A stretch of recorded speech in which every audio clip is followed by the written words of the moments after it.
ብሩክ ወደ ኢትዮጵያ መመለሱን ሪፖርት ላይ አይተናል ማለት ነው። ምሳሌ ግን የለችም። ምን ሆና ነው? ድና ነው ወይንስ ሞታ ነው የሚለው እንግዲህ ይሄ ጥያቄ የሁላችንም ነው።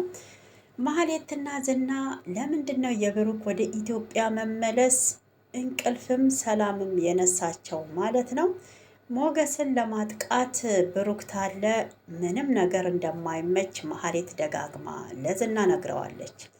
ዝና እኔ የምፈልገው ሉላን ነው እያለ ይገኛል። መሀሌት ደግሞ በአሁን ሰዓት ዝናን ወጥመዷ ውስጥ ለማስገባት እየሞከረች ትገኛለች። ሞገስ አጋቹን እንግዲህ ይዞት ነበረ። እሱም አጋቹ ሞገስን አታሎታል። ዳጣን ነው እየተከታተልኩ ያለሁት እንጂ ዝና የሚባል ሰው አላቅም ብሎት ነበረ።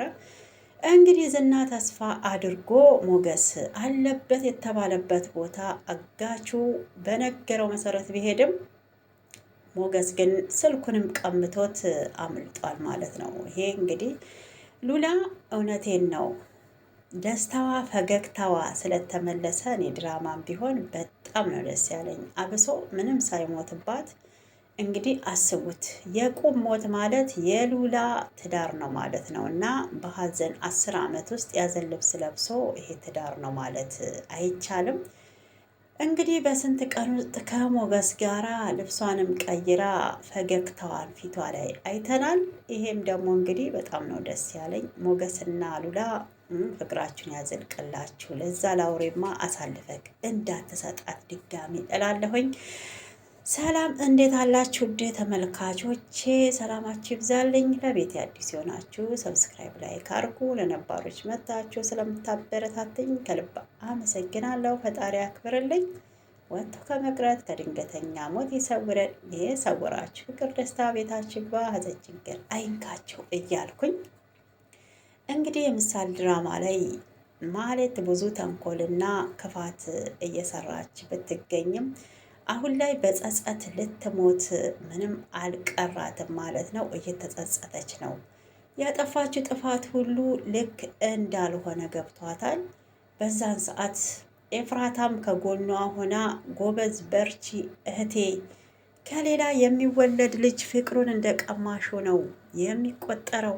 ለምሳሌ የተሸጠው ለምሳሌ ለመድኃኒት የወጣው ወጪ እኮ ቢታሰብ አንድ መኪና ይገዛልሻል እያለች ትዳሯን እንደ ማዳን የእህቷን ትዳር ስታፈርስ የነበረችው ዛሬ ላይ ግን ማህሌትም መውደቂያ ስለሌላት ከኤፍራታ ጋር ደባል ሆና ስለተቀመጠች ሰልችታታለች ማለት ነው። እና በጣም ነው የሚያሳዝነው። ያኔ ስትደግፊኝ አልነበረም ወይ? አሁን ምንም እንዳልሰራና ምንም ነገር እንዳላረገ የምትወኙ ብትላትም ያኔ ትክክል መስሎኝ ነው። አሁን ግን ጥፋት ሆኖ ነው የታየኝ። ከእንግዲህ ለምታደርጊያቸው ድርጊቶች እኔ አልገባበትም ብላታለች። አብሶ ሞገስን እገለዋለሁ ቤት እንዲገዛልኝ እያለች ትገኛለች። በሰው ደም በሰው ሞት ቤት ተገዝቶልሽ ብትኖሪስ እንዴት ምን አይነት ህሊና ኖሮሽ እረፍት ሰጥቶሽ ትኖሪያለሽ ማለት ነው። እና ይሄ ለፍተሽ ያመጣሽው ሳይሆን የሰው ህይወት አጥፍተሽ ነው። በሌላ ሰውም የሰው ህይወት አስጠፋሽ፣ አንቺን በእጅሽ አጠፋሽው አንድ ነው ማለት ነው። ይሄ ለማህሌት ነው መልእክታችን ማለት ነው። ማህሌት ክፋትሽን ብትተይና ወደ መልካም ነገር ብትመለሽ ማለት እፈልጋለሁኝ። ኤፍራታ በጣም ደንግጣለች። በሞገስን ገለዋለሁ ባለችበት ላይ ማለት ነው። አብሶ ብሩክ እንግዲህ ወደ ኢትዮጵያ ተመልሶ ዳጣና ቅድስት ብሩክን ለመቀበል ሄደው ነበረ። ባዩት ነገር ግን ዳጣና ቅድስት ልባቸው ተሰብሯል። ምሳሌን አስከትሎ እየጎተተ የሄደው ብሩክ ልጁን ይዞ አልተመለሰም። ምን ተፈጥሮ ነው? ይህን እንግዲህ ፈጣሪ ይወቀው ማለት ነው የምንፈልገው። ምንም አይነት እንግዲህ ፊቱ ላይ ብሩክ ላይ ሀዘን ምናምን አላየንም። ያው በዚህ ነበረ ያለቀው ማለት ነው ድራማው። ሆኖም ምሳሌ ድና ነው ወይንስ ሌላ ቦታ ሄዳ ነው? እንዴት ነው ጨዋታው? ብቻ ከባድ ነው። ምሳሌ መሞት የለባትም ብለን ነው የምናስበው እና ግን ከፈጣሪ የተመጣ ያው ሕክምና አይመልሰውም።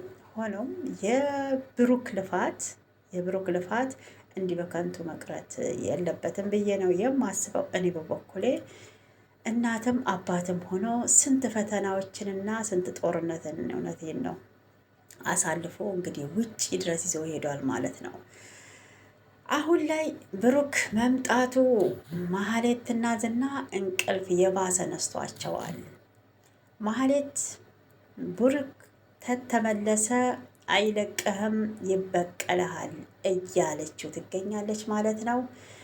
ዝናም እንግዲህ ጉራውን እየቸረቸረ እኔ እኮ ካንቺ በፊት ነው ብሩክን የማውቀው እኮ ታውቀዋለክ እንጂ ብሩክ ማለት ቂመኛ ነው፣ እኔንም ቢሆን አይተወኝም ያጠፋኛል ብላለች። እንግዲህ ይህን ማወቅሽ ራሱ ትልቅ ነገር ነው ማለት ነው። አጠፋለሁ ብለሽ ነበረ። እንግዲህ የማህሌትና የዝና መጥፊያ ደርሷል ማለት እፈልጋለሁኝ። ማህሌት ዝናን በአሁኑ ሰዓት ትፈልገዋለች። ሀብታም ነው፣ በዚህ ላይ ቆንጆ ነው። ደጋግማ ብትነግረውም ዝና ከሉላ ውጪ እኔ ሴት አይታየኝም፣ ሉላ ማለት የመጀመሪያ ናት፣ አንቺ እኮ ርካሽ ነሽ ከማንም ጋራ የምትጋደሚ ብሎ አንቋሾ የሴትነት ክብሯን ራሱ ምንም ክብር አልሰጣትም ማለት ነው። ማህሌት ግን እኔ ማንም ወንድ አንገቱን የሚደፋልኝ ሴት እንዴት ቢነቀኝ ነው እያለ ትገኛለች ማለት ነው።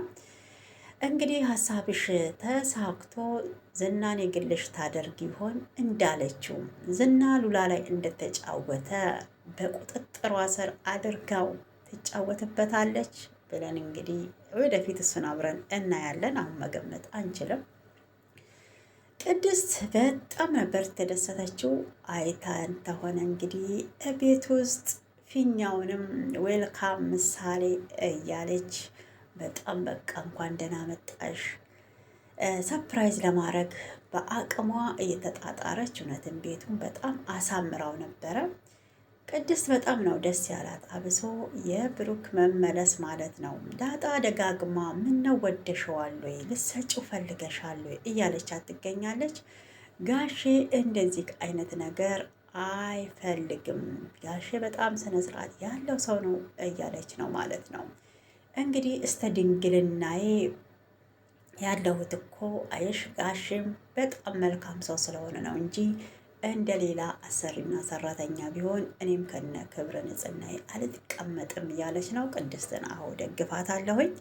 ብዙ ሰው አብሶ ድንግል ነኝ ከተባለ በቃ እኔ እንጃ የሆነ ተራራ የሚንዱ ነገር ነው የሚሰማቸው እና በጣም ሳናደንቅ ብሩክን አናልፍም ማለት ነው። ቅድስት ናት እንጂ እንግዲህ ብሩክን ያፈቀረችው። ብሩኬ እስካሁን ቅድስት መልካም ሰራተኛ፣ የቤት አጋዥ እህቱ እንደሆነች ነው የሚያስበው። እሱን ወደፊት እንግዲህ አብረን እናያለን ምን እንደሚካሄድ ማለት ነው።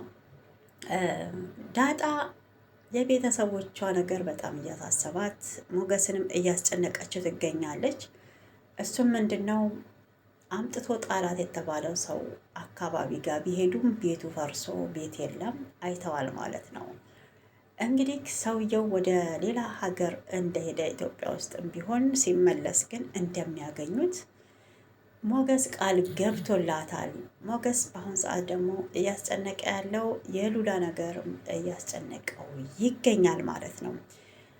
ሉላ ከሀገር ለቀን ታልወጣን ይሄ አውሬ አይተወንም እያለች ትገኛለች። ሉላ ሞገስን ሄደክ ሪፖርት ብሩክን ተቀበለው፣ ደስታውን ሳያጣጣም የሆነ ነገር እንዳያደርገው ይሄ አውሬ ብላለች ማለት ነው። ዝና ብሩክንም እንደማይተወው ለሞገስ ደጋግማ ነግረዋለች ማለት ነው። ጠጋ ብለክ ባታየው እንኳን በርቀት ተከታተለው እያለችው ነው ማለት ነው። ሞገስ ከብሩክ ይሻላል እንጂ ሞገስ እኮ ዝናን ሲያየው በጣም ነው የሚንቦቀቦቀው እና የሚፈራው ማለት ነው። ያኛው ደግሞ ዝና አውሬ ነው፣ ያስፈራል በእርግጥም። ሆኖም ግን አንተ ብዙ ነገር በድለከው ይቅር ብሎክ አይደለም እንዴ? ይቅር ብሎክ አያውቅም ወይ ብላለች። ይሄንን ሁሉ እንግዲህ ሉላ አውቃለች ማለት ነው። ከዚህ ቀደም ማናትቺ ዳጣ ዝና የያዛት ጊዜ ሁሉንም ነገር ለዝና ለፍልፋ ነበረ። ዝና ደግሞ ይሄንን ጉዳይ ለሉላ ነግሯታል ማለት ነው። እንግዲህ ድል ለዝናን ለሉላና